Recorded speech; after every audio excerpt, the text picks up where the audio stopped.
Bienvenido a Radio Pax.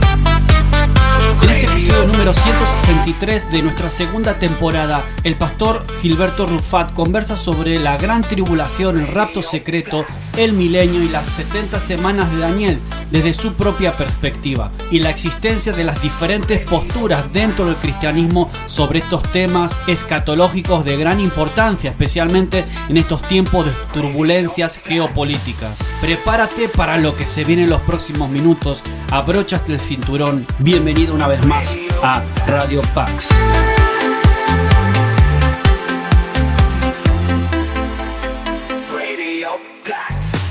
Cuando hablamos del tema de la escatología, que la escatología, que algunos la definen como solamente los últimos acontecimientos y acontecimientos relacionados a la desolación, a la destrucción, en ocasiones hasta del mundo completo, la realidad es que esa desolación o ese momento que tanto se habla, principalmente pienso yo, me puedo equivocar, que el pasaje que la gente tiene en mente casi siempre es Mateo 24, entre otros pasajes, no se circunscribe a la destrucción del mundo en ese momento dado, sino que la desolación que allí se habla, que está ligada a la abominación desoladora, como Jesús mismo afirmó en Mateo 24, versículos 15 y 16, tiene que ver con un juicio que fue anticipado, que fue anunciado con mucho tiempo en labios de Moisés, con relación al pueblo de Israel, ya que a Moisés se le va a profetizar que ese pueblo entraría en rebeldía, ese pueblo se apartaría, ese pueblo se convertiría lamentablemente en enemigo de Dios y Dios vendría en juicio contra ellos. Así que cuando estamos hablando de la abominación desoladora, cuando estamos hablando de la gran tribulación en términos generales, estamos hablando de ese juicio que fue profetizado según las Sagradas Escrituras contra Jerusalén. Lamentablemente, básicamente existe la idea de que ese juicio está ligado al fin del mundo. Y luego podremos entrar en detalles por qué, pero básicamente tiene que ver con que en el libro de Apocalipsis hay dos batallas, dependiendo cómo se vean esas dos batallas, y me refiero a la batalla de Armagedón y la guerra de Gog y Magog, cómo se vean ellas, si son una sola misma batalla, con un principio y un fin, o si son dos batallas diferentes, dos escenarios totalmente diferentes. Entonces uno correspondería al juicio o a la desolación del profeta Daniel, al juicio contra Jerusalén, que Jesús dice que terminaría con la destrucción de Jerusalén y el templo, y Gog y Magog sería un juicio final, luego del periodo milenial. Como estoy seguro que la mayoría de los que nos están escuchando es muy probable que vengan de ambientes dispensacionalistas pretribulacionistas, y si ustedes luego pueden ver un esquema de esa posición, van a ver que lo que acontece en la semana 70 para ellos, que no ha ocurrido y que va a ocurrir, está ligado a una situación de conflicto que va a tener el pueblo de Israel con el anticristo. Eso correspondería a lo que es Armagedón. En ese momento dado, esa posición entiende que una parte de Israel va a ser llamado a salvación, y eso daría paso al periodo milenial. Pero si usted mira la gráfica, después del milenio, que en esa posición el milenio dura 1000 años, entonces finaliza con la batalla de Gog y Magog, siendo Gog y Magog un escenario de guerra, pero diferente. O sea que todo va a depender cómo se interprete, cómo se hagan los acercamientos, cuál es la base que tomamos para la interpretación. Pero en resumidas cuentas, cuando hablamos de la gran tribulación, estamos hablando para unos del fin del mundo. Algunos se pueden ir al escenario inmediatamente, segunda de Pedro capítulo 3. El cielo y la tierra van a pasar, va a haber un cielo y tierra nueva. Y otros van a ver un juicio que da paso al establecimiento del reino consumado dentro del periodo milenial de Cristo, donde todavía no es el fin. O sea que hay diferentes posturas, y esto es muy brevemente, con relación a la interpretación de este evento ¿verdad? En la historia y obviamente en las iglesias. ¿Cómo se llamaría tu postura para que la gente quizás, lo que no ha escuchado, cuál sería el término correcto? Yo diría que ahí, voy a decir la mía sin ningún problema, pero voy a decir que aprovechar la oportunidad que básicamente existen, yo diría 3 posturas básicas. La postura premilenial, la postura amilenial y la postura posmilenial. Posmilenial. Muy bien. Cuando hablamos de la premilenial, estamos hablando de la posición que establece que esa abominación de desolación o esa gran tribulación es el escenario que va a dar paso al periodo milenial. O sea, que concluye ese periodo de juicio y ese juicio da paso al milenio. La posición amilenial y posmilenial entienden que el juicio o el milenio, debo decir el milenio, ocurre antes que de ese periodo que algunos catalogan la segunda venida de Jesucristo. O sea que estaríamos viviendo en el periodo del reino del milenio, porque habría que definir cómo cada cual define el milenio y por qué. Terminando entonces con la segunda venida de Jesucristo y las manifestaciones que se dan en esa segunda venida de Jesucristo, entiéndase la resurrección general de todos los muertos, el juicio ante el gran trono blanco, como se establece en Apocalipsis capítulo 20, donde Satanás y los que no se encuentran en el libro de la vida son lamentablemente echados al lago de fuego y azufre, dando paso entonces al estado eternal, a la eternidad. Y aunque hablamos de tres principales escuelas que están relacionadas al cómo se ve el milenio, porque esa postura premilenial, si vean, todos tienen milenial, premilenial, amilenial y posmilenial, ¿por qué todas terminan con milenial? Porque ese juicio del que estamos hablando está ligado al milenio y casi siempre se toma el periodo milenial como el punto de partida para colocar a las diferentes escuelas escatológicas, para que se haga más comprensible o más fácil de entender, de la misma manera en que nosotros hablamos cuando hablamos de la primera venida entre antes de Cristo y después de Cristo, y eso crea una división en la línea de la historia, ¿verdad? Hablamos del pasado, antes de Cristo y después de Cristo, pues en términos escatológicos se coloca la segunda venida de Jesucristo y se pregunta ¿cuándo ocurre? Esa segunda venida de Jesucristo, ¿ocurre antes del periodo milenial o después del milenio? Las posturas que entienden que el milenio se desarrolla antes de ese juicio final son la milenial y la posmilenial.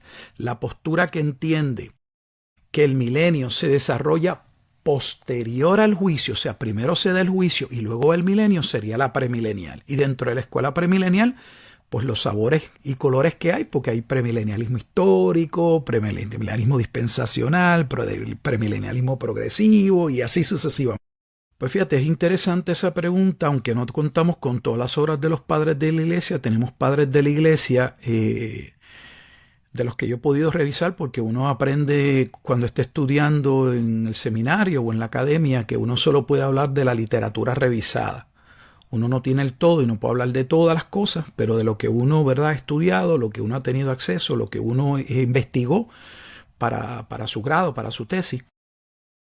De lo que yo pude revisar y lo que he podido revisar hasta ahora, veo una postura en algunos de los padres de la iglesia con un premilenialismo histórico.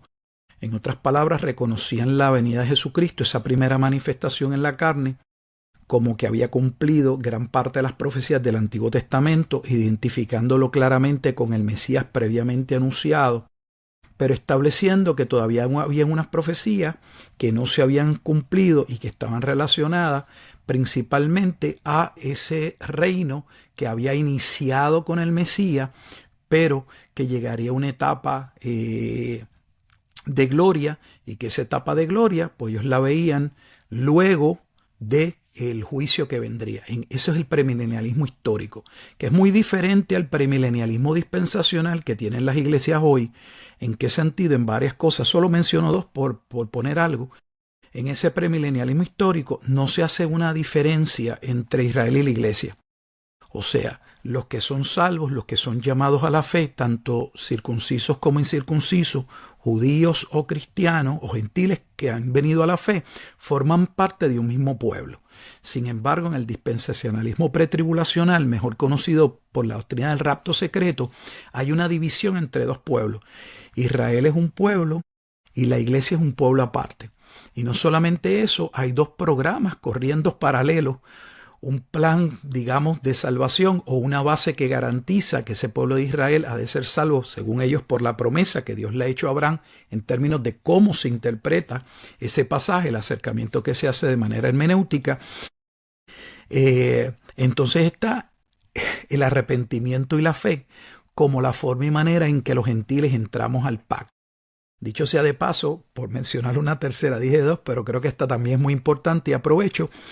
En el dispensacionalismo pretribulacional o en la doctrina del rapto secreto se establece que el pueblo con el que Dios estableció las promesas en el Antiguo Testamento y el que se constituye realmente como la esposa de Dios es el pueblo de Israel.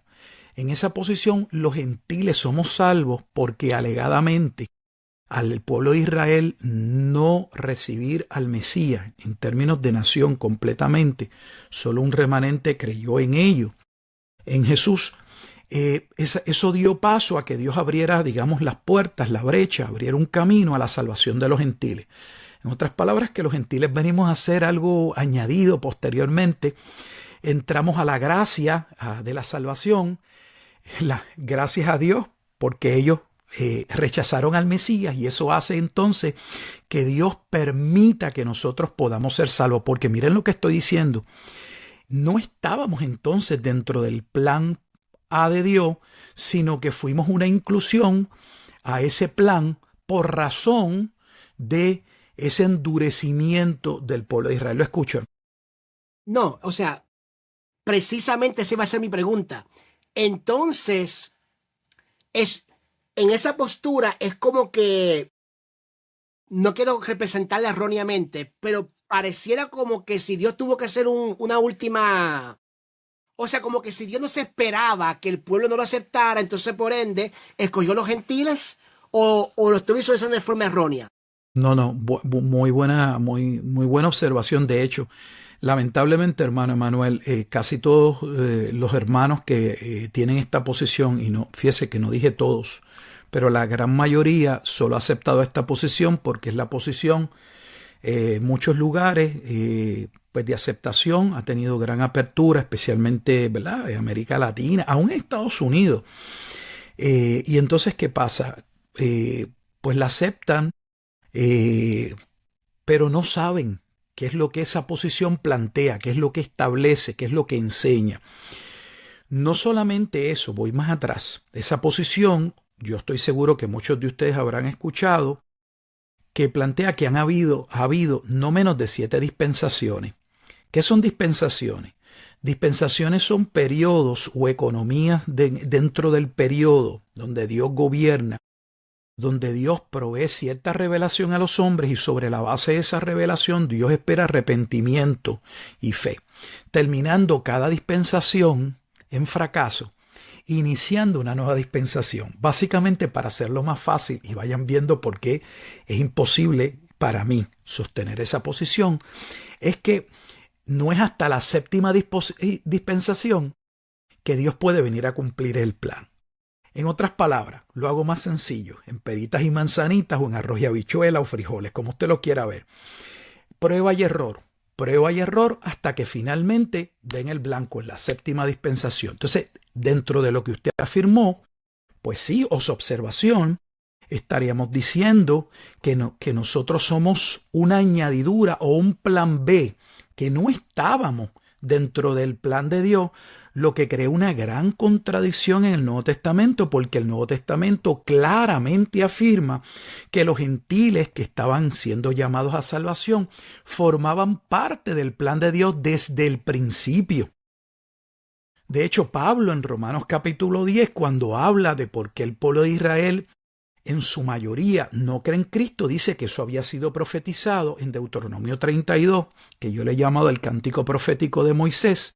Y en esa profecía, específicamente en el versículo 21, capítulo 32 de Deuteronomio, versículo 21, allí ya se establecía que en la misma forma o en la misma manera en que el pueblo de Israel provocaría celos a Dios, Dios también los provocaría celos con un pueblo que no era pueblo.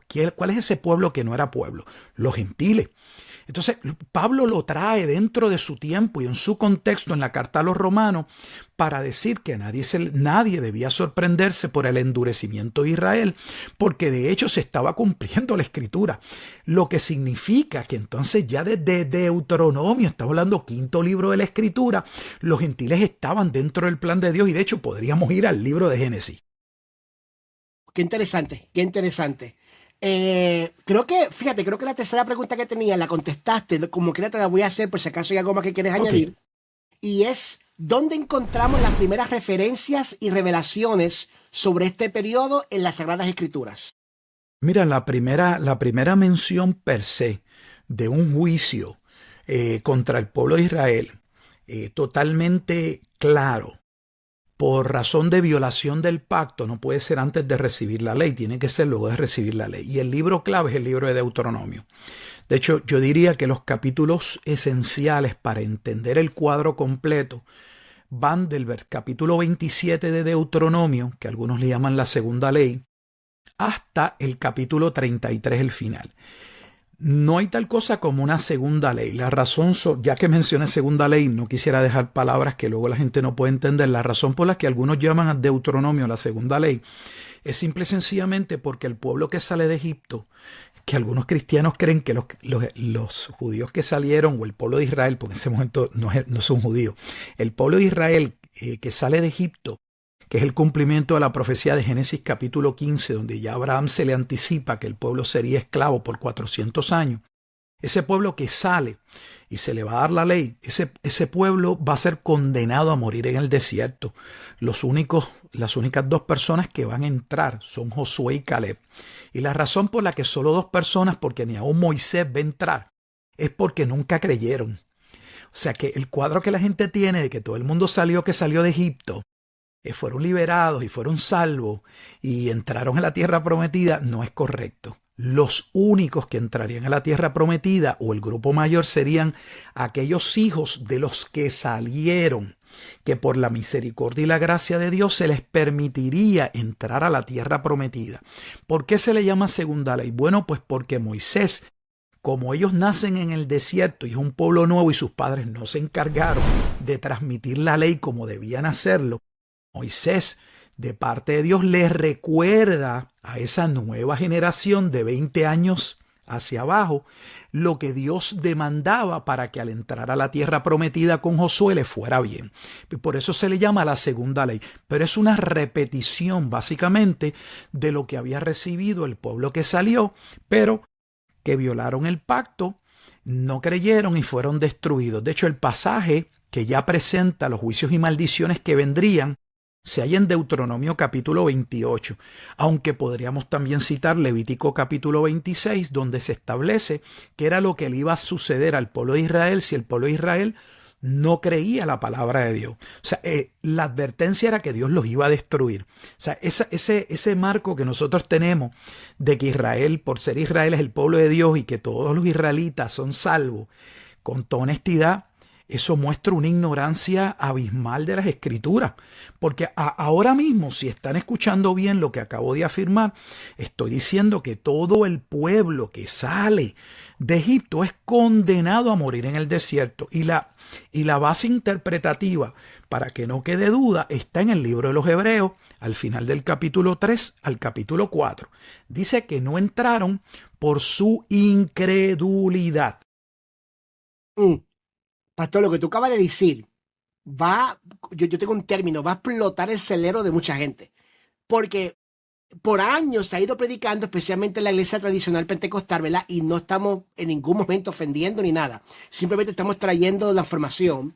Se cree, hay gente que afirma y predica, creo que John Hagee es uno de los predicadores que también afirma esto mucho, que el pueblo de Israel se salva porque son israelitas, como que de alguna forma tienen un trato tan especial que aún sin creer en Jesús se salvan de cualquier forma. O sea que esas declaraciones que tú acabas de hacer van a ser muy sorprendentes a las personas que han crecido creyendo esa postura, pero precisamente es bueno indagar y buscar la información, porque de salida yo estoy seguro que mucha gente que tiene esa postura tiene que haberse preguntado, ¿pero por qué?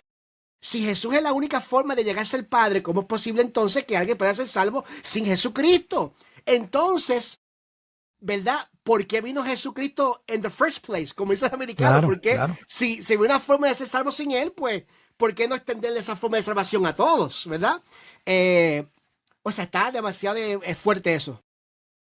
Lamentablemente, hermano, en el argot teológico uno escucha muchas cosas que da por buenas y posteriormente, si uno estudia, se va dando cuenta de que algunas cosas que uno tomó como verdaderas, que no sabía si eran verdaderas, solo pues las tomó como verdaderas, pues ve la base bíblica y uno se fortalece en esa área, pero en otras ocasiones pasa lo contrario, que uno en el estudio se da cuenta de que uno ha abrazado cosas, ha dicho cosas, ha afirmado cosas que no se corresponden a la palabra de Dios. Yo lo único que le pido a nuestros hermanos que nos están escuchando es que haya apertura, porque la autoridad sobre todo hombre, sobre toda denominación, es la Escritura, o sea, es Dios quien dice.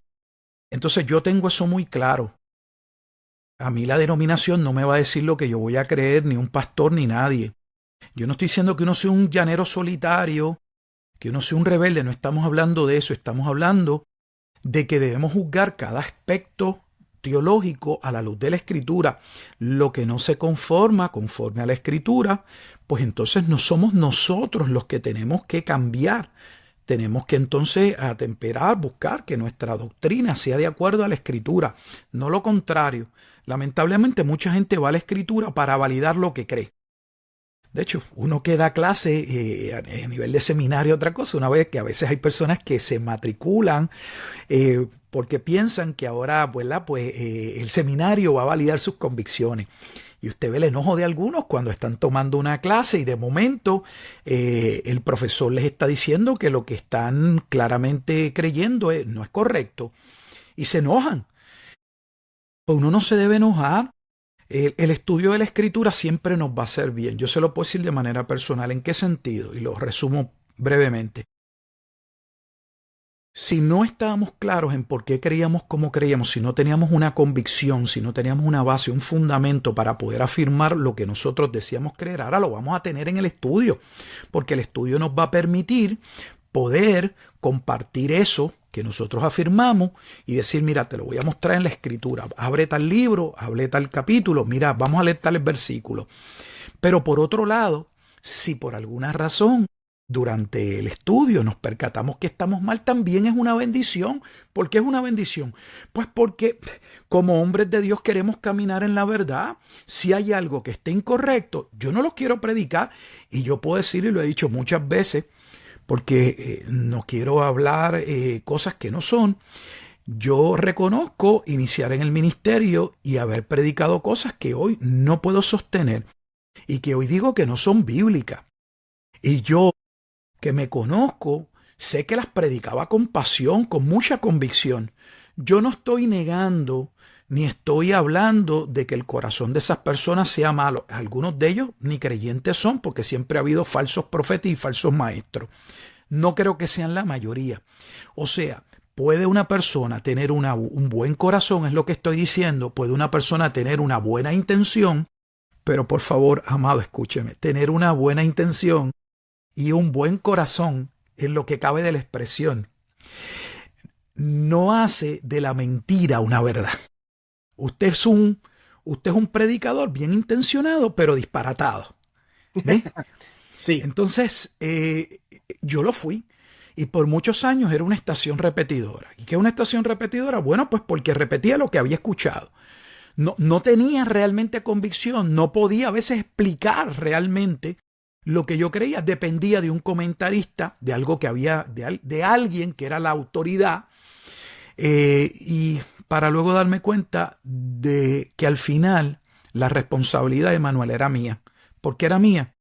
Porque aunque otros me pudieran haber dirigido mejor, yo no puedo quitar mi responsabilidad en estudiar las Escrituras y en buscar un acercamiento a la Escritura y en orar a Dios para que según me llevó a Cristo, me lleve a toda verdad y a toda justicia. Y esa obra es del bendito amado Espíritu Santo. Entonces yo sigo, cada vez que yo me acerco a la Escritura, yo le pido al amado Espíritu Santo que me ilumine, que abra los ojos de mi entendimiento, de hecho, el que me conoce sabe que parte de mi oración, y no lo hago repetitivo, lo hago con mucha convicción, es: dame ojos para ver, oídos para escuchar y un corazón bien dispuesto para obedecer tu palabra. Porque reconozco que cada vez que me acerco a la Escritura me estoy acercando a la palabra de Dios, algo que es sagrado, algo que como él mismo dijo, mis pensamientos no son vuestros pensamientos, mis caminos son mucho más altos que vuestros caminos. Entonces yo no me acerco a la Escritura con la pretensión de que yo, un mero humano, tengo la capacidad de poder entender la Escritura por leerla. No, yo entiendo que esa revelación se nos dio para que pudiéramos leerla y entenderla. Pero eso bajo ninguna circunstancia significa que podemos ser pretenciosos e ir a la Escritura si en el mismo Espíritu Santo, que fue quien guió a estos santos hombres a escribir, el mismo que inspiró la Escritura, es el mismo que ilumina los ojos de nuestro entendimiento para poder entender la Escritura con verdad. Así que muy bien, me encantó. Me encantó esa aclaración. Fíjate que yo, cuando tengo la oportunidad de predicar aún en mi iglesia o cuando de visita, siempre intento y le digo a las personas: nunca leas el texto bíblico con una idea preconcebida. Tú tienes que tener la capacidad de decir: yo voy a leer y voy a intentar de dejarme llevar por lo que la palabra nos dice. No ser un exégesis, sino un exégesis. Y a veces, lamentablemente, muchas personas caen en ese error donde vienen con sus ideas. Y cuando ya tú vienes con una idea preconcebida, el texto puede decir cualquier cosa que tú quieres que diga. O sea, te puede decir azul y tú vas a buscar una forma que la interpretación griega del original diga amarillo. Por eso, gracias por esa aclaración, porque es muy importante de acercarnos a las Escrituras con humildad para aprender lo que verdaderamente fue el mensaje que Dios quiso comunicar. Pastor, esta pregunta me encanta. ¿Cuándo, según la profecía bíblica, tendrá lugar este evento? Porque yo creo que esa es la pregunta que todo el mundo se hace. ¿Voy a pasar por la gran tribulación? ¿No voy a pasar? Ayúdenme. De hecho, hace un poco atrás, hace un tiempo, una hermana de otra iglesia me llama porque estaba en un seminario bíblico y el hombre le dijo, ¿verdad?, bajo su postura, le dijo: mira, yo creo que vamos a pasar por la gran tribulación, pero el pastor de ella decía que no. Entonces ella me llama a mí y o sea que creo que al final del día eso es lo que la gente en verdad quiere saber. ¿Vamos a pasar o no vamos a pasar? De hecho, a veces por las redes sociales vemos que la gente dice: salúdame al anticristo cuando tú lo veas, ¿verdad? Hay como tiraera entre ellos. Pero, o sea, ¿cuál es tu postura sobre eso? Bueno, más allá de si ese juicio sucedió o no sucedió, la realidad teológica es que se habla en el Nuevo Testamento y aún en el Antiguo Testamento de que habría un grupo que pasaría claramente ese periodo, los que estuvieran dentro de ese periodo. O sea, no hay tal cosa como un escape de la tribulación.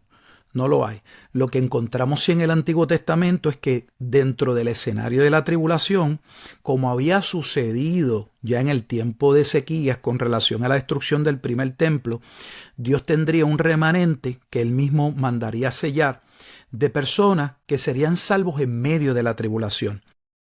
Pero no salvos de la tribulación.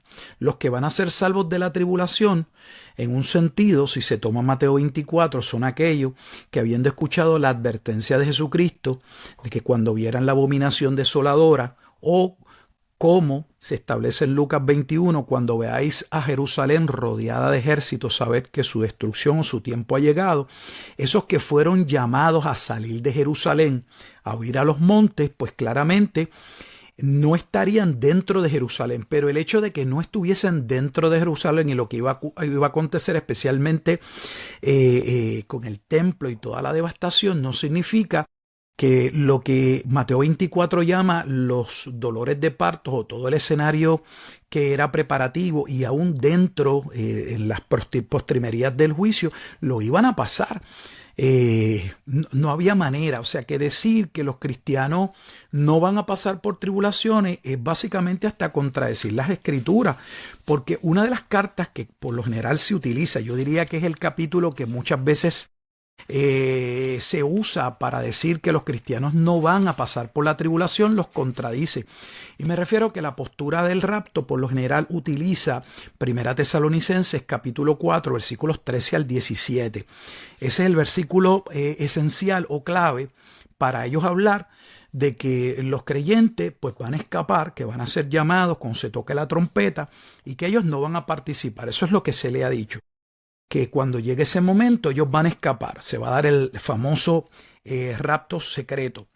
Sin embargo, cuando Pablo está escribiendo esa misma carta, le dice a los tesalonicenses que se debían preparar, porque ciertamente, de hecho, es una carta donde ya estaban pasando por tribulaciones y donde Pablo le dice, yo les he dicho que íbamos a pasar por tribulaciones. O sea, no sé de dónde alguien se saca que hay un periodo de tiempo o hay un grupo que va a escapar de la tribulación. Si estamos hablando de que va a escapar en el sentido de que Dios tiene un remanente que fue profetizado en el Antiguo Testamento que sería llamado a salvación, que dentro, digamos, del libro de Apocalipsis corresponde al capítulo 7 y al capítulo 14 de Apocalipsis, los 144,000 que son sellados en el tiempo de la tribulación, pues ciertamente esos corresponden, digamos, a la profecía de Ezequiel, de la resurrección, y específicamente en el capítulo 37, aquellos muertos que serían resucitados. O como se establece en Daniel capítulo 12, que había un grupo que también sería resucitado. Y resucitados aquí en términos no en ese momento de manera corporal, sino la resurrección en términos espiritual, tal como Pablo la presenta en Efesios capítulo 2, que estábamos muertos y que fuimos llamados a la vida. Esa metáfora de muerte y vida dentro del proceso salvífico. Así que la Escritura sí señalaba que ese tiempo sería un tiempo de gran angustia. Lo que iba a hacer que no fuesen engañados y que finalmente participaran de ese escenario de destrucción sería el no creer el mensaje de Dios. Obviamente los que creyeron salieron. De hecho, tenemos registros aún fuera de la Escritura que señalan que hubo un pueblo que salió antes de la destrucción de Jerusalén en el año 70, y quien redacta claramente lo que sucedió fue hasta un propio judío que peleó en esa guerra, y me refiero a Flavio Josefo, y se halla en las guerras de los judíos, una de sus obras más importantes. Ahora, ya acabo de decir con esa afirmación que hay un sector del cristianismo que entiende que esa abominación de desolación, que sería la batalla de Armagedón, ya sucedió y que tenía que ver con el juicio contra Jerusalén y no el juicio del fin del mundo. Lamentablemente muchas personas creen que ese escenario que se está hablando allí es el escenario del fin del mundo. El escenario no es el fin del mundo. De hecho, si usted lee con detenimiento, no necesita ningún comentarista bíblico, ni ir a ningún instituto, ni completar ningún grado para ello, porque le hago unas pequeñas observaciones. Si es el fin del mundo, ¿cómo pueden escapar del juicio? ¿Qué sentido tendría salir de Jerusalén o no entrar a Jerusalén? El fin del mundo es el fin del mundo. ¿Qué sentido tendría que una mujer estuviese embarazada o no estuviese embarazada? Ahora, si el escenario para poder escapar tenía que ver con dar un viaje, pues dar ese viaje. Si la mujer estaba embarazada, si era invierno, si era sábado, por eso establece por ejemplo, esos parámetros, pues sería de mayor dificultad. ¿Por qué? Pues porque si era sábado estaban en descanso, no estarían necesariamente preparados. Pues si la mujer estaba embarazada, eso iba a dificultar obviamente su travesía. Si era invierno, exactamente lo mismo. Si el mismo pasaje dice que entonces serían llevados para ser esclavizados, con todo respeto, ¿dónde rayos los van a esclavizar si es el fin del mundo? ¿A dónde los van a llevar para que sean esclavos si el escenario es el fin del mundo?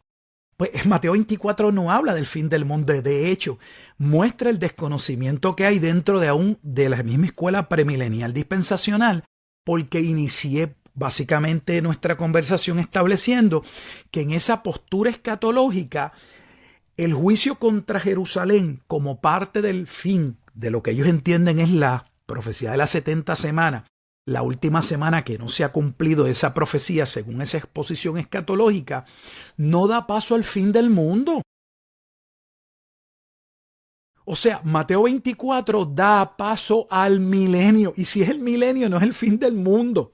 Entonces, para que vean cómo aún dentro de las iglesias que creen en la teoría o en la doctrina del rapto, hay un desconocimiento abrumador, donde ellos mismos se contradicen. Mire, le voy a dar otro ejemplo. En esa posición, Gog y Magog es el evento que sucede al final del milenio. ¿Sabe cuántas personas yo he escuchado, defensores del premilenialismo dispensacional, que entonces dicen, pero mira Rusia, aquí está Rusia, ya estamos llegando a Gog y Magog, pero ¿cómo podemos llegar a Gog y Magog si en su posición ni tan siquiera ha iniciado el milenio? O sea, Gog y Magog es el evento que ocurre al final del milenio. Si en esa posición ni tan siquiera ha ocurrido el milenio, ¿cómo puede alguien hablar del evento de Gog y Magog? O sea, es que el desconocimiento de las escrituras, hermano, es lamentable, pero es abismal. Es abismal. Sí, le pido aquí disculpas a los seguidores que tuve un problema con la cámara, no sé qué pasó, por eso me ven diferente. Pero pastor, o sea, muy bien la formación que acabas de dar, ¿verdad? Y yo creo que precisamente vas a hacer que las personas piensen de otra forma y indaguen más en la formación para que ellos vean las contradicciones a veces en muchas de esas posturas, ¿verdad? ¿A quiénes afectará principalmente la gran tribulación y cuál sería su impacto? La gran tribulación es un periodo contra el pueblo de Israel. De hecho, esa misma posición reconoce que el juicio es contra el pueblo de Israel. Por eso es que ustedes, se lo voy a explicar y ustedes lo tienen que haber escuchado. Por eso es que ustedes van a escuchar que esa gran tribulación dura un periodo de 7 años. Si ustedes han leído el Nuevo Testamento, ningún lugar en el Nuevo Testamento habla de 7 años. No lo busquen porque no lo va a encontrar. No hay ninguna concordancia que lo lleve.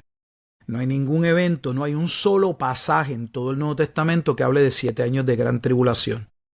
La pregunta es por qué hablan de esos 7 años y contra quién es esa tribulación.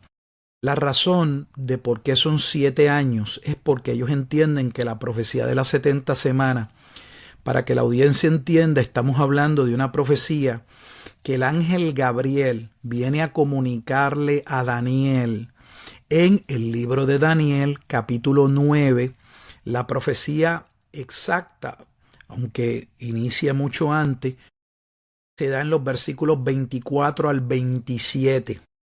Daniel 9, 24 al 27. Y esa profecía lo que ya mostraba, lamentablemente, era que iba a haber otra desolación. En el tiempo en que Daniel recibe la profecía, Daniel se encuentra en Babilonia. Permítame poner un poco de contexto para que puedan entender lo importante de esto. El primer templo, ese templo que Salomón había construido, ese templo fue destruido en el año 586 a.C. Daniel era parte del pueblo de Judá, de Benjamín y de Judá, pero la tribu principal era Judá y una parte de Manasés. Él es parte de un remanente que sería preservado en Egipto, tal y como se anuncia en el libro de Jeremías, que Dios compara el pueblo, de hecho lo divide y dice que había una cesta de higos malos que de tan malos no se podían comer y había otra cesta, otra canasta que tenía higos buenos. Esos higos buenos serían parte del pueblo que durante el cautiverio babilónico Dios los preservaría, serían llevados a Babilonia para ser protegidos hasta el momento en el que Dios los iba a librar. Daniel era uno de esos protegidos que por la gracia de Dios en medio de la invasión babilónica va a venir a vivir en Babilonia. Lo que estoy diciendo es que Daniel vivió la destrucción, el momento de la destrucción del templo. Cuando Daniel está en el capítulo 9, Daniel se encuentra básicamente a 70 años de ese primer momento en que Jerusalén se fue rodeada por Babilonia. ¿Qué pasa? Que Daniel entonces va a entender que se va a cumplir el momento en el que Dios va a salvar o va a restaurar al pueblo judío, porque había una profecía dentro del libro de Jeremías, porque para entender Daniel 9 hay que entender Jeremías, donde en el capítulo 25 y en el capítulo 29 de Jeremías se establecía que el pueblo iba a estar 70 años, una parte de él porque los otros serían destruidos o aniquilados por el juicio de Dios. Estarían 70 años en Babilonia hasta el momento en que Dios los llamaría, que de hecho los llamó por Ciro de Persia. ¿Qué sucede? Que Daniel es parte de esa generación que ha visto la desolación. Cree que la salvación ha llegado cuando se cumplen los 70 años. Pero Dios le envía el ángel Gabriel para decirle, mira Daniel, la profecía de los 70 años se va a cumplir. El pueblo va a salir, pero ese no es el momento de la redención. Porque el momento de la redención no puede suceder sino hasta que llegue el Mesías príncipe. O sea, la salvación de Israel siempre ha estado ligada a la llegada del Mesías. No hay salvación sin arrepentimiento y sin fe. Eso no existe. Volvemos a lo que estamos hablando ahorita.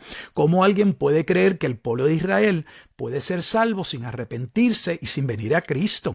Yo estoy seguro que si yo entro básicamente a cualquier iglesia carismática o pentecostal y le pregunto a mis hermanos, ¿puede alguien ir al cielo sin arrepentimiento y sin fe? Y estoy seguro que voy a escuchar abrumadoramente que es imposible ir al cielo sin arrepentimiento y sin fe. Que el que no ha creído en Cristo se va para las pailas del infierno, decía un predicador que se llama Jeñito Rodríguez López.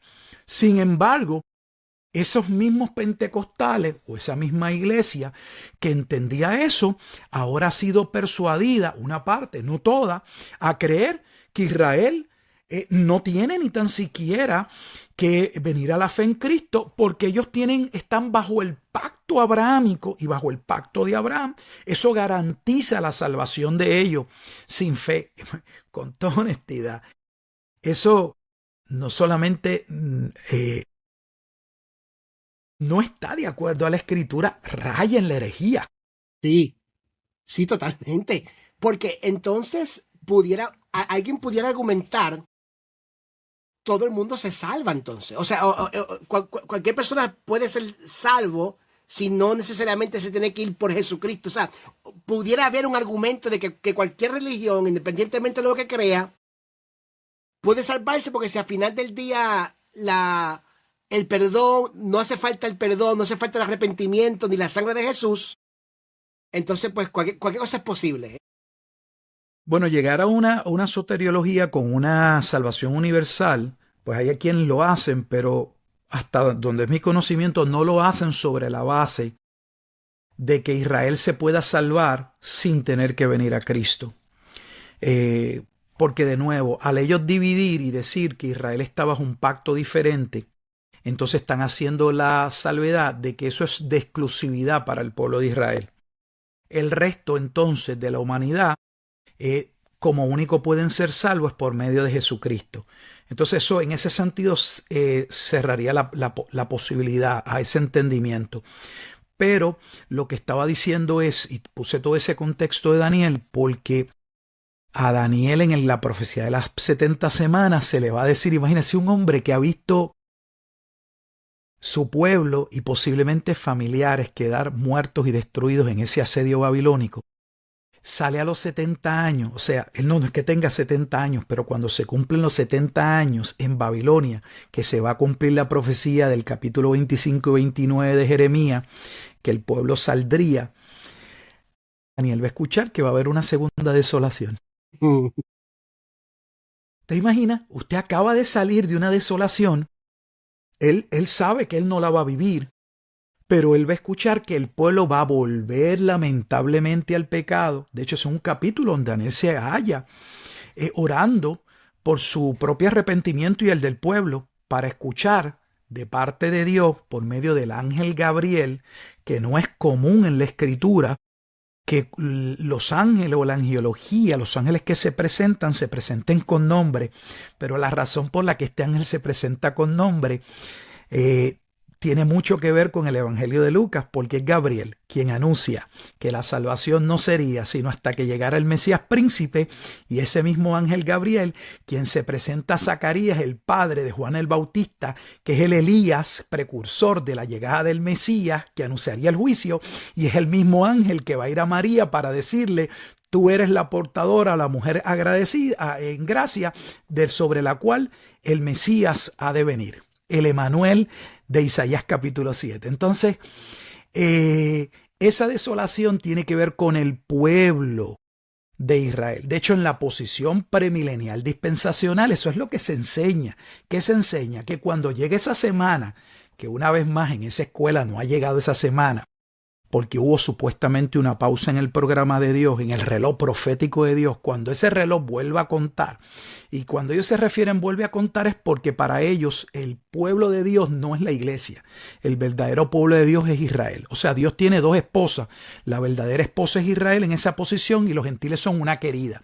Él se va a volver a su primera esposa. Cuando él se regrese a Israel para continuar su plan con Israel, porque su pueblo es Israel, pues esa es la verdadera razón de por qué la iglesia se tiene que ir aquí. Los cristianos ni tan siquiera lo han escuchado. La verdadera la posición de por qué en esa escuela interpretativa los cristianos se tienen que ir al cielo y ellos lo ven como una bendición, es porque las promesas dadas en el Antiguo Testamento son de exclusividad al pueblo de Israel, son terrenales, no para el disfrute de la iglesia, los gentiles. Las promesas de la iglesia son de índole espiritual y se van a vivir en el cielo. O sea, que hay dos pueblos. Hay un pueblo en la tierra disfrutando de unas bendiciones, que es Israel, y hay una iglesia que se va al cielo. O sea, hermano, ¿dónde está eso en la escritura? De nuevo, parece una película de Hollywood. O sea, de hecho es Left Behind. Es todos estos expositores, Tim LaHaye, pero no se encuentra en la escritura. Esa desolación era una desolación que se circunscribía al pueblo de Israel. De hecho, aquí termino. Para que los hermanos entiendan que así mismo es en esa posición. ¿Qué es lo que ustedes le han dicho? Que Israel va a entrar en un pacto con el anticristo, pero ese anticristo por 3 años y medio no se va a mostrar, digamos, diablo. O sea, no se va a mostrar que es un emisario de Satanás. Va a engañar al pueblo y cuando lleguen los 3 años y medio se va a rebelar, va a reclamar el señorío sobre todas las cosas y va a perseguir al pueblo de Israel. Por eso es que en esa posición se dice que cuando llegue ese momento, una parte de Israel, o algunos afirman que todo Israel, usando Romanos capítulo 11, versículos principalmente 25 al 27, pero el 26, todo Israel será salvo, será salvo. Esa tribulación bíblicamente sobre el pueblo de Israel. Para algunos eso ya ocurrió en el pasado, para otros es algo que no ha ocurrido. Ahora termino aquí. Si alguien ha visto la patrística, estamos hablando de aquellos que continuaron en el liderato luego de los apóstoles. Una gran parte de esos padres, llamados padres de la iglesia, eran defensores de que la profecía de las 70 semanas se había cumplido. De hecho, Martín Lutero, en el siglo XVI, escribe un libro en el 1543, a mediados del siglo XVI, que se llama Los judíos y sus mentiras. Y en ese libro, Martín Lutero, en el capítulo 8, asevera, escuchen bien lo que voy a decir, que en su tiempo no había discusión teológica sobre las 70 semanas en términos de que se había cumplido totalmente. La pregunta que debemos hacernos, ¿cómo es posible que Lutero, como un doctor en teología, donde había un sinnúmero de issues y controversias, pueda declarar y afirmar que había consenso de que la profecía de las 70 semanas se había cumplido, y luego nos encontremos nosotros en el siglo XXI con un sector muy amplio de la iglesia que la profecía de las 70 semanas no se había cumplido? Tremendo. Llegue usted a sus propias conclusiones. Muy bien, muy bien. Pastor, yo creo que esta próxima pregunta, más que teológica, creo que tiene que ver con el sentimiento humano, ¿verdad? Porque a veces me he dado de cuenta que el ser humano, y yo he sido culpable de eso. Si algo no nos hace sentido en las emociones, en el sentimiento, empezamos a cuestionar por qué Dios permitiría o no permitiría ciertas cosas. Y digo eso para preparar la próxima pregunta. ¿Cuál es el designio de Dios al permitir este tiempo de intensa aflicción? Bueno, volviendo a que dentro del marco bíblico que yo leo en la Escritura, esto es un juicio sobre la ciudad de Jerusalén, el propósito principal de ese evento era dar cierre al antiguo pacto. Fíjese que en nuestras iglesias nosotros hablamos de que Jesús es el cumplimiento del nuevo pacto, aunque esa es otra contradicción. ¿Y cómo es posible que en nuestras iglesias se celebre la Santa Cena, la comunión, la Cena del Señor, donde se lee, si es que se lee la Escritura, esta es la copa, porque Jesús va a decir, esta es la copa del nuevo pacto, que por vosotros es derramada, que eso es una afirmación que tiene una referencia a Jeremías 31 al 34. O sea, Jesús está diciendo, por medio de mi muerte se cumple el nuevo pacto. Yo soy el cumplimiento del nuevo pacto. Yo soy el medio que sostiene el nuevo pacto. Es por medio de mí que habría el perdón de los pecados. ¿Cómo alguien puede celebrar la cena del Señor y decir, no sé si no se percatan, que Jesús está diciendo que Jeremías 31 se cumplió y luego en los comentarios bíblicos y en las predicaciones decir que el nuevo pacto no se ha cumplido porque el nuevo pacto tiene que ver cuando Dios salve a Israel en medio de la tribulación y esa tribulación no ha ocurrido? Yo no sé ustedes, yo me alaría los pelos y me quedaría calvo, tendría que ponerme una peluca porque no hay manera de cuadrarlo, no hay manera.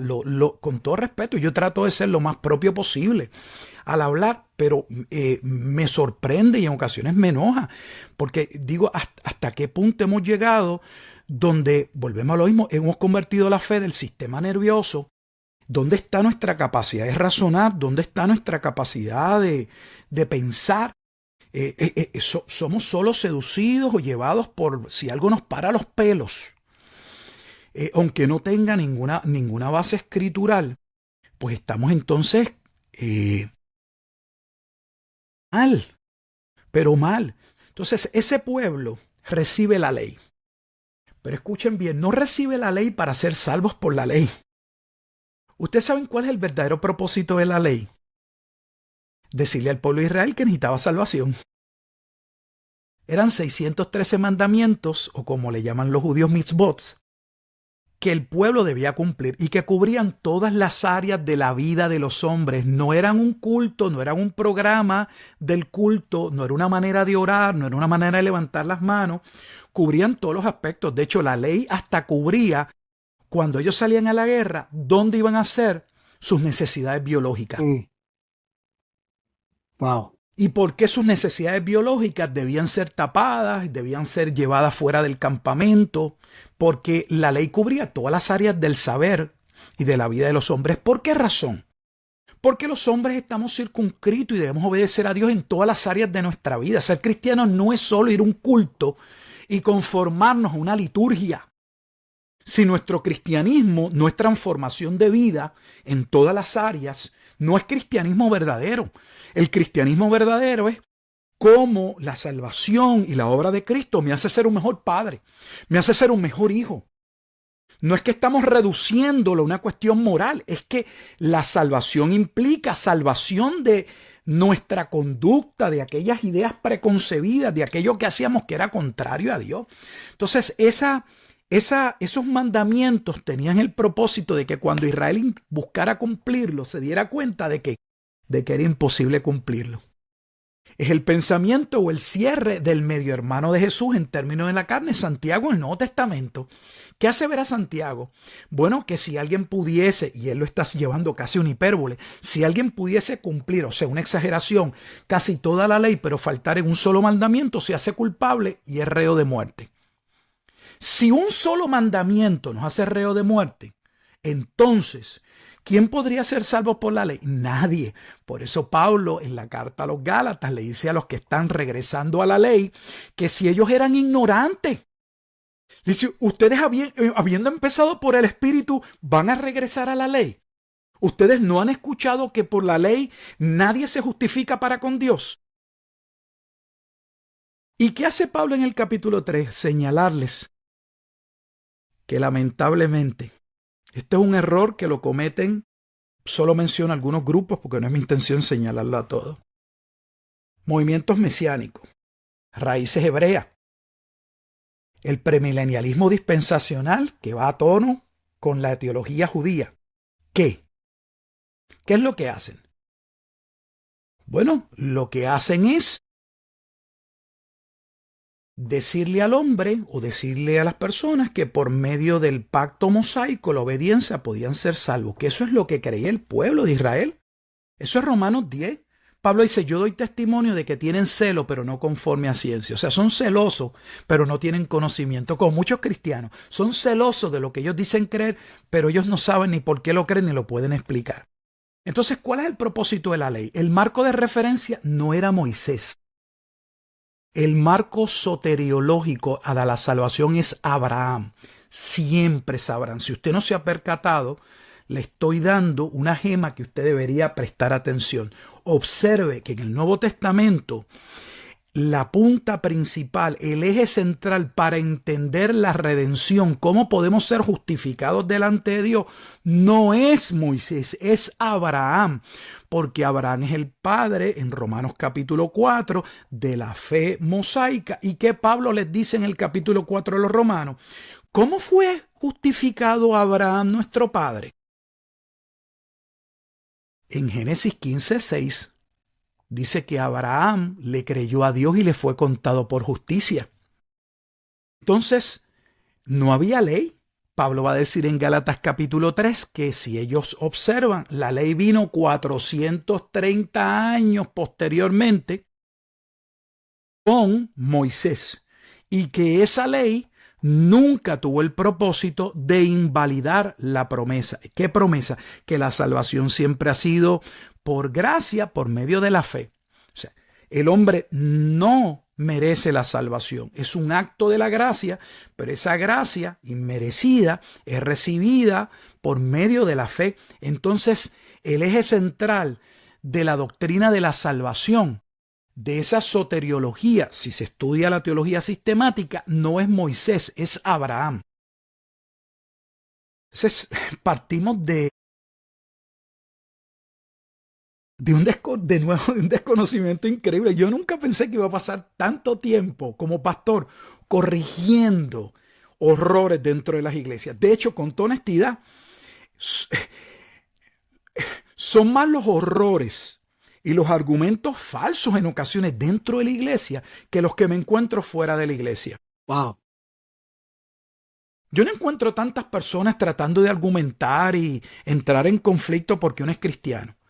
Oh, pero sí muchos cristianos defendiendo lo indefendible, defendiendo lo que ellos no entienden, defendiendo lo que no conocen, o porque eso es así. Eso me lo enseñaron en el seminario, eso me lo dijo mi papá. O mi pastor no puede estar equivocado. Miren, vamos a ser honestos. No es que nuestro pastor no puede estar equivocado. No es que de nuestra denominación en ese punto no puede estar equivocado. Porque no estamos diciendo que están equivocados de todo. Les voy a decir cuál es la raíz del problema. Es que nosotros no podemos estar equivocados. Oh, me entendió muy bien. O sea, es una cuestión de arrogancia, orgullo, de prepotencia. Sí. Yo no puedo estar mal. Sí. Estamos defendiendo lo otro, pero es defendiéndonos. Sí. Es un mecanismo de defensa. Pastor, para ir terminando, ¿qué sucederá inmediatamente después de la gran tribulación según la revelación bíblica? Pues esto también va a depender voy a decir lo que entiendo la Escritura dice, pero en términos generales, para algunos, si se entiende la gran tribulación como el juicio final, el fin del mundo, entonces ese evento trae paso a la destrucción del mundo en muchos escenarios y al estado eterno. Para el sistema, por ejemplo, premilenialista, histórico o dispensacional, que son dos de esas escuelas principales, pues eso da paso al milenio. O sea, ese juicio no da paso al fin del mundo. Va a dar paso al milenio. Lo que la gente dice, va a llegar el milenio. Por eso se está construyendo el tercer templo. Cristo va a reinar de Jerusalén. O sea, no es el fin del mundo. Es un evento catastrófico. Va a haber unas situaciones, pero no es el fin del mundo. Bíblicamente, el juicio a Jerusalén daba paso a la salvación y a la expansión del evangelio a las naciones. De hecho, mira, hermano, son muchos temas y algunos de ellos sí en otra ocasión podemos discutirlos con calma aparte para poder poner fundamento bíblico y mostrar las evidencias. Seguro que sí. Pero, por ejemplo, mire lo que voy a decir. Vivimos en un tiempo que se habla de la doctrina petrina y Pablo y lo que Pablo dijo y la doctrina paulina. Pero pocos parecen entender que el llamado de Pablo es el cumplimiento de lo que en el Antiguo Testamento se había establecido. Sería cuando llegase el escenario de la destrucción o la abominación de desolación, que ya se había profetizado el endurecimiento de Israel y la expansión o el evangelio llegando a los gentiles. Entonces, ¿dónde sucede la expansión a esos pueblos? Dentro del periodo milenial. Pero el periodo milenial, pues eso sería otro tema, pues habría que ver, algunos lo cierran a 1000 años específicos. Hoy personas o movimientos que lo cerraban a 1000 años, que no eran solo los dispensacionales, premileniales dispensacionales, sino los posmilenialistas en Inglaterra, hablaban de un periodo de 1000 años a partir de una fecha, eran 1000 años también exactos. Hoy ya no se aferran a 1000 años exactos. O sea, el periodo milenial no pretendía establecer 1000 años exactos, sino una extensión vasta de tiempo. Y el otro aspecto importante dentro de la consideración de qué es el milenio es qué sucede dentro del milenio. O sea, ¿cuál es la importancia de ese periodo dentro del programa salvífico de Dios? En el premilenialismo dispensacional, ninguno. ¿Por qué ninguno? Porque según la Escritura, después de la segunda venida de Jesucristo ya no hay esperanza de salvación. Aunque hay algunos que establecen que hay 3 momentos en que el hombre se puede salvar en el dispensacionalismo. Antes de la gran tribulación, durante la gran tribulación y en el periodo milenial. O sea, ¿dónde está eso en la Biblia? Yo no lo sé, pero ese esquema presenta 3 momentos donde usted se puede salvar. Si usted está llegando en ese tiempo, usted se puede salvar antes de que llegue el juicio. Podría salvarse dentro del periodo de juicio, aunque usted va a escuchar predicadores que decían, pero te va a costar la cabeza, vas a tener que morir, pero vas a ser salvo, vas a tener que dar tu vida. Y finalmente, los que pasan el periodo milenial podrían todavía dentro del milenio ser salvos. La realidad es, y voy aquí, que el periodo milenial, el verdadero propósito que cumple, no es de que Jesucristo se siente en el templo, que con todo respeto, amados, no sé en qué silla se va a sentar, el templo nunca ha tenido una silla. O sea,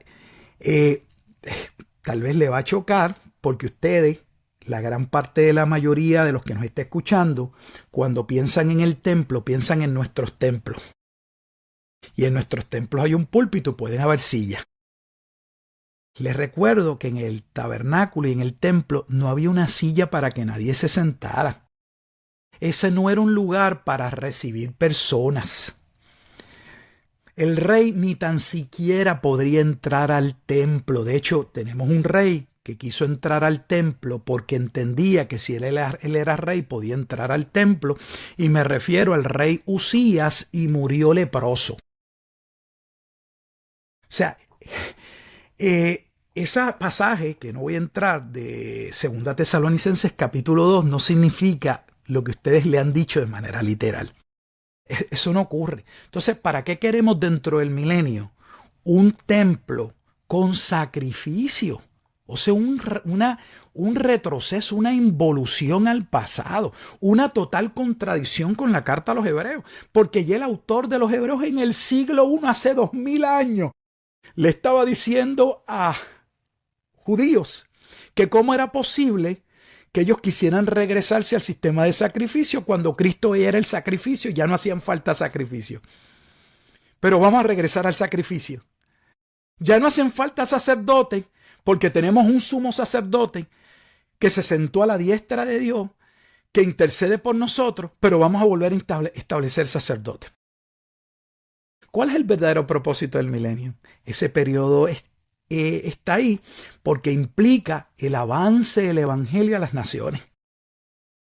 Por eso Jesús, aunque de primera instancia en Mateo 10, separa a los que llama apóstoles y los invita a predicar, los llama a predicar en la extensión de Judea, le dice todavía no vayan a Samaria, ni mucho menos a los gentiles. Mateo capítulo 10. Sin embargo, cuando entonces resucita en lo que algunos llaman la Gran Comisión no inicia en Mateo 28. La Gran Comisión inicia en el capítulo 10 de Mateo. Lo que hay en Mateo 28 es una expansión de la comisión, donde ahora Jesús les va a decir, les dije anteriormente que solo se quedaran en Judea, pero ahora es necesario llevar este evangelio a Samaria y al mundo. Ese evangelio al mundo no se hace en un día, pues el periodo milenial es el periodo que corresponde a la expansión del evangelio y por tanto es parte del momento en el que estamos viviendo. La razón, entre muchas, de por qué algunos podrían inmediatamente argumentar cómo es posible que usted diga que estamos viviendo el milenio cuando habla de un estado de paz, cuando habla de que no va a haber muerte, lo podríamos cubrir posteriormente porque el milenio es solo un segmento o una parte dentro de la institución o del programa del reino de Cristo. No es todo el periodo, ni es el fin del periodo. De hecho, para que usted sepa que no es el fin del periodo, dentro de su posición del rapto, si usted le pregunta a su pastor o a su denominación, luego de que Jesús está supuestamente reinando por 1000 años sobre Jerusalén, con personas en estado eterno y personas que mueren, que no sé cómo es eso, o sea, ya hay resurrección, unos resucitados y otros no, finalmente Jesús termina con una batalla, porque se le van a revelar las naciones. Eso no es Gog y Magog. Entonces, ¿venció o todavía no ha vencido y tiene que volver a pelear en Gog y Magog? Yo lo único que les puedo decir, amado hermano, lo que ustedes vayan a defender, lo que ustedes entiendan es verdadero, con todo mi corazón y delante de Dios, asegúrense de que eso es lo que enseña la Escritura. Y si nunca han hecho el ejercicio de tomarse el tiempo y hacer un estudio y llegar a su propia conclusión, no tomar la conclusión de otro, pues entonces no se cierre. Esté abierto. Yo puedo entender y es legítimo, para mí es legítimo, yo no lo veo mal, que a uno le hagan una pregunta y uno puede decir, mire, sobre ese tema, yo realmente no tengo mucho conocimiento, pero lo que he escuchado y mi posición en este momento dado, que no sé si la pueda sostener, es esta. Yo creo que eso está bien. Yo no le veo ningún problema. El problema es cómo, sin haber hecho ningún ejercicio, ningún estudio, no nos consta. Luego nos caemos en nuestro país, decimos de pumping, de nalgas. Somos unos recalcitrantes, categóricos, y eso es así. Y hasta nos enojamos. Es que tú no tienes el espíritu. Hermano, si alguien tiene el espíritu, con todo respeto, debe hablar conforme a la Escritura. A mí me parece que hablar del espíritu bajo una manifestación supuestamente emocional o carnal, totalmente desentendido y alejado de lo que el verdadero espíritu ha hablado, eso a mí no me parece muy carismático. Pastor, quiero, si me permite, yo con Sí. mucho respeto, es que mencionaste algo y es una pregunta que estaba evaluando yo con otras personas en mi iglesia.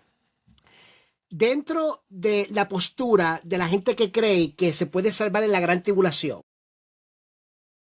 el espíritu, ¿no sería eso una salvación por obras? O sea, pregunto yo porque el Espíritu de Dios está presente, el Espíritu de Dios es el que convence de pecado, el que nos levanta porque somos muertos. Y a veces como que tengo esa duda, ¿qué creen ellos? O sea, los que creen esa postura, ¿qué creen? ¿Y qué tienes que decirnos sobre eso? Porque me parece a mí que es casi por obras. Bueno, según esa propia escuela de pensamiento, el premilenialismo dispensacional, al menos ese premilenialismo inicial de base, sería una contradicción dentro del propio sistema. ¿Por qué? Porque si ustedes miran la explicación que se da, especialmente a partir de 1 Corintios capítulo 4, es que el Espíritu Santo se va. De hecho, dicen que el que detiene, cuando se está hablando en 1 Tesalonicenses capítulo 2 del inicuo, del hombre de pecado, quien detiene al anticristo, en 2 Tesalonicenses capítulo 2, debo decir, es el Espíritu Santo. Y el Espíritu Santo se va. Entonces, si el Espíritu Santo se va, que es lo que muy bien Emanuel estás diciendo, si el Espíritu Santo es el agente regenerador, si ese mismo seminario del que te graduaste, dentro de la teología sistemática y dentro del tema de la neumología, o sea, la doctrina del Espíritu Santo, se plantea que nadie puede venir a salvación sin la obra del Espíritu Santo, pero el Espíritu Santo no está en la tierra porque se fue. Rayos, ¿cómo van a ser salvos? Llegando a uno entonces a la conclusión de, como bien asevera, entonces si esa posición alega que van a haber personas que se salvan en el milenio, eso implicaría que se salvan por obra, pero eso es una explicación que tienen que darla ellos, no yo. Aprovecho que Pastor Rufat haya dicho eso. Si alguien tiene otra postura, con mucho gusto en A la Clara, ustedes saben que nos gusta que personas con diferentes posturas nos hablen, o sea, está bien. Abrimos ese espacio.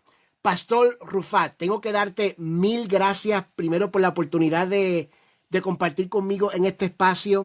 Sé que las contestaciones y la formación que diste va a hacer que mucha gente piense, y me encanta porque veo la pasión en ti, veo que estás buscando lo que verdaderamente dice la palabra.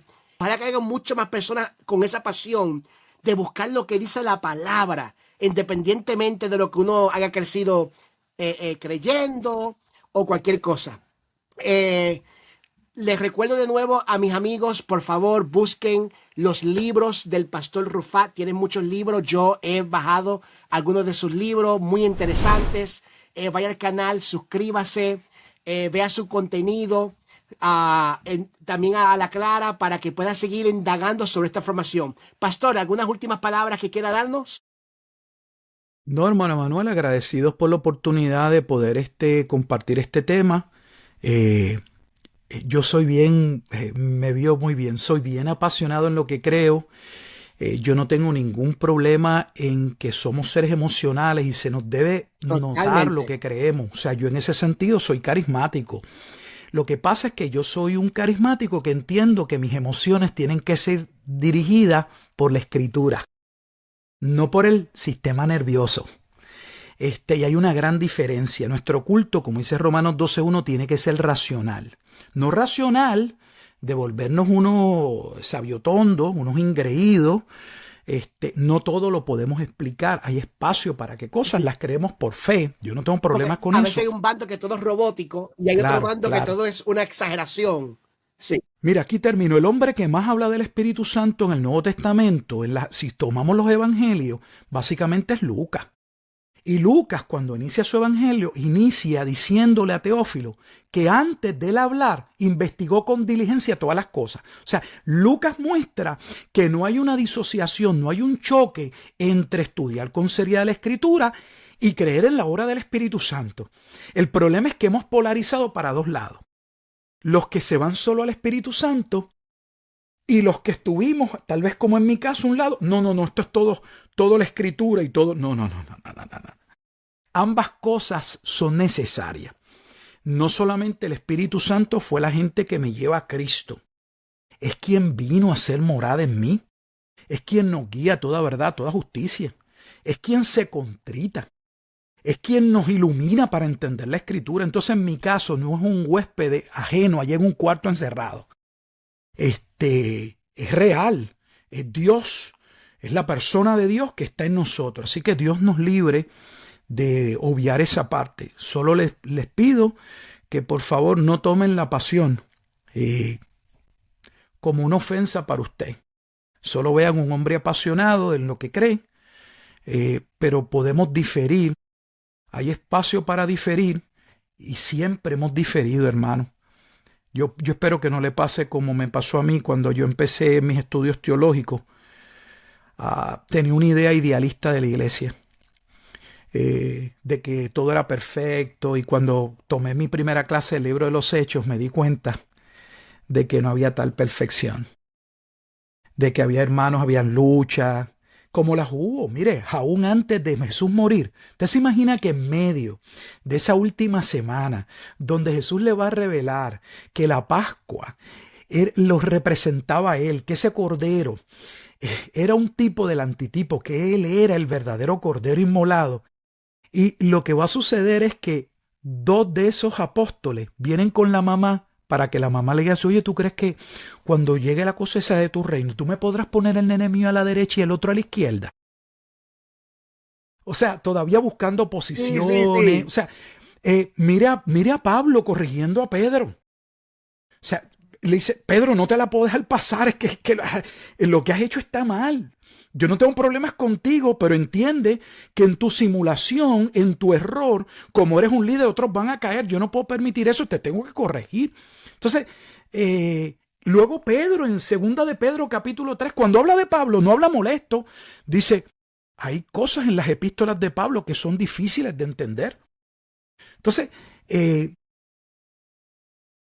no hay una iglesia que siempre ha andado parejo. Pero sí ha habido una iglesia que Dios ha protegido, que Dios ha iluminado, que Dios ha usado para su gloria. Lo que quiero decir con esto es, hermano, que no siempre vamos a estar parejos en todo. A no ser que sea algo de veras radical. Sí. Algo que uno diga, pues mira, esta persona dice que no hay salvación en Cristo, podemos ser salvos. No, la sangre, es más, Cristo no tuvo ni que morir, porque la redención nada tiene que ver con el derramamiento de sangre. No sé. Tienen que ser cosas muy sustanciales para no decirle a ese hermano, usted está perdido. Eso no es cristianismo, usted está creyendo otra cosa. Pero mientras tanto, tenemos diferencias, pero podemos respetarnos. Y somos llamados a amarnos. Eso es Romanos capítulo 4. De hecho, Romanos capítulo 14, debo decir, no el 4, 14. Pablo le dice a los que se creen maduros que recuerden que su madurez, y yo me lo recuerdo, no porque crea ser maduro, pero es que en ocasiones se le puede uno subir los humos y de momento uno se recuerda, oye, si Dios te ha dado alguna madurez en la Escritura, no es para menospreciar a los que están iniciando. Porque esos que yo salvé, yo soy quien los sostengo. Y no me hables de ellos. Entonces, eso ayuda a uno a cuidado, aguanta las bridas, aguanta el caballo, no te adelante, no atropelles a tu hermano, porque la verdad no nos da el derecho de pararnos encima de otro. Entonces estamos errando y no hay amor cristiano. Y un cristianismo que habla sin amor es 1 Corintios capítulo 13. Es ruido, no impacta. Así que gracias por la oportunidad, gracias a la audiencia, y si Dios lo permite, tal vez en otro programa podríamos discutir alguno de estos temas o cualquier otro tema que crea, ¿verdad?, necesario o relevante discutir.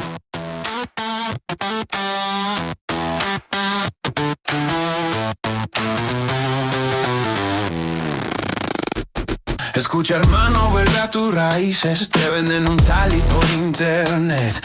Mezclan ley con la cruz del Calvario y el perdón lo ponen a sus pies. Te hablan hebreo con acento extraño. Te dicen que la gracia no es. Pero si lees bien las cartas de Pablo, verás que todo eso no es. Porque la gracia no se compra ni se mide. No hay redención por calendario, ni por tocar el shofar aquel.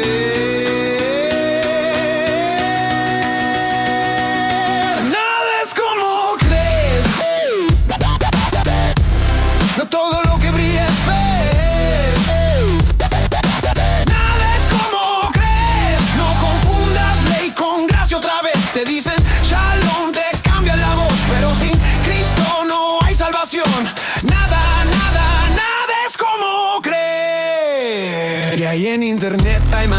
unos nuevos que prometen luz y poder, pero torciendo toda la escritura se alejan más de Manuel.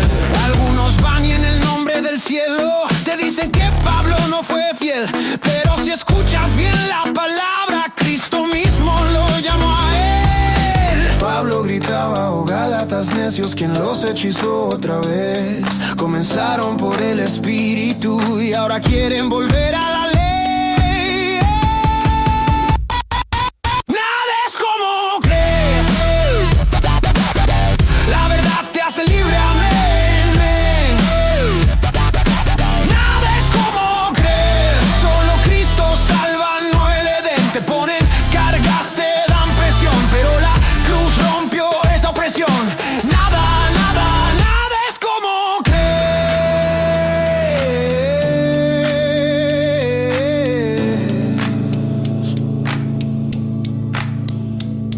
No se trata de reo ni miel, ni de una fiesta lunar de ayer, porque si el Hijo te hizo libre,